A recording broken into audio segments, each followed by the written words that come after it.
भोपाल गोविंदपुरा युवा कांग्रेस अध्यक्ष इंजीनियर रितेश सोनी जी के नेतृत्व में गोविंदपुरा इंडस्ट्रियल एरिया का निरीक्षण किया, जिसमें जो MIDC नॉर्म्स के अनुसार जिसमें इंडस्ट्रीज को ही सिर्फ जगह दी जाती है। यहाँ पर एक फैक्ट्री का रजिस्ट्रेशन के नाम पर अनेक गोदाम उनके द्वारा खोले गए, जिसमें वह मोटा किराया वसूलते हैं।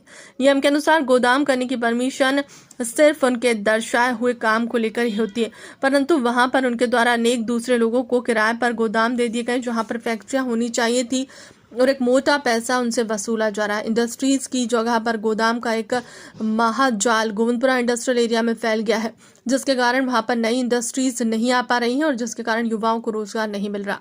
युवाओं को भोपाल से बाहर जाने पर मजबूर होना पड़ता है। वहां पर बहुत सारी कंपनियां हैं जो बंद हो चुकी हैं सालों से, उसके ऊपर भी लोगों ने अपना कब्जा जमाया हुआ है। अधिकारियों के साठगांठ के साथ युवाओं के अधिकार की है, जिसकी लड़ाई युवा कांग्रेस पूरे दम से लड़ेगी। देखिए, जिस तरह से मैंने 5 दिन पहले एक कहा था कि बहुत बड़ा भ्रष्टाचार मैं उजागर करने जा रहा हूँ, एक भ्रष्टाचार के उसी संदर्भ में हम लोग इंडस्ट्रियल एरिया पहुँचे हैं। MIDC के थ्रू पूरी गोविंदपुरा इंडस्ट्री को इंडस्ट्रीज मिली जाती 5 रुपये स्क्वायर फीट पे, ठीक है। और ये मुद्दा मैं क्यों उठा रहा हूँ, युवाओं के रोजगार के लिए। आज हमारे गोविंदपुरा का जो यूथ है वो भाई बेंगलोर जाना पड़ रहा है, किसी को राजस्थान जाना पड़ रहा है, किसी को दिल्ली जाना पड़ रहा है। क्यों जाना पड़ रहा है, जब हमारे गोविंदपुरा इंडस्ट्रियल एरिया में इतने बड़ा इंडस्ट्रियल हब सरकार ने बना के दिया हुआ है।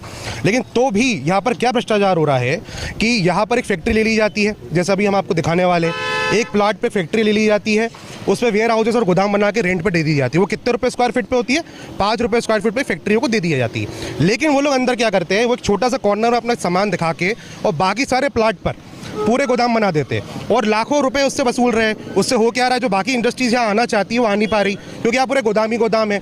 और मेरे को ये समझ नहीं आ रहा, यहाँ से विधायक भी है, यहाँ से मंत्री भी है कृष्णा गौर जी, वो उनके संदर्भ में ये बात क्यों नहीं जा रही है कि यहाँ पर एक रोजगार का इतना बड़ा हब बन सकता है, लेकिन करा नहीं जा रहा है। तो यहाँ पर बहुत बड़ा भ्रष्टाचार यहाँ पर अधिकारियों के द्वारा मुझे ऐसा लगता है, कुछ अच्छे भी है और कुछ बहुत बुरे भी है। और टैक्स की चोरी, गवर्नमेंट के नॉर्म्स की चोरी ये पूरी तरीके से कर रहे हैं। मैं आपको दिखाने वाला हूँ, क्रेन, हाइड्रा और वेयर हाउस के नाम से ली हुई है। इनने क्या किया हुआ है कि उसमें वेयर हाउस के नाम से सब इनके पर्टिकुलर क्रेन और हाइड्रा के नाम से ही होना चाहिए, लेकिन इन लोगों ने क्या करके रखा, अंदर गोदाम बना के रखे, जहाँ पर कार्टन को वाले को दे दिया, कहीं पर टाइल्स वाले को दे दिया। तो ये क्या हो रहा है, या फैक्ट्री आएगी तो आएगी कैसे, हमारे गोविंदपुरा के यूथ की नौकरी होगी कैसी, आइए हम आपको दिखाते हैं।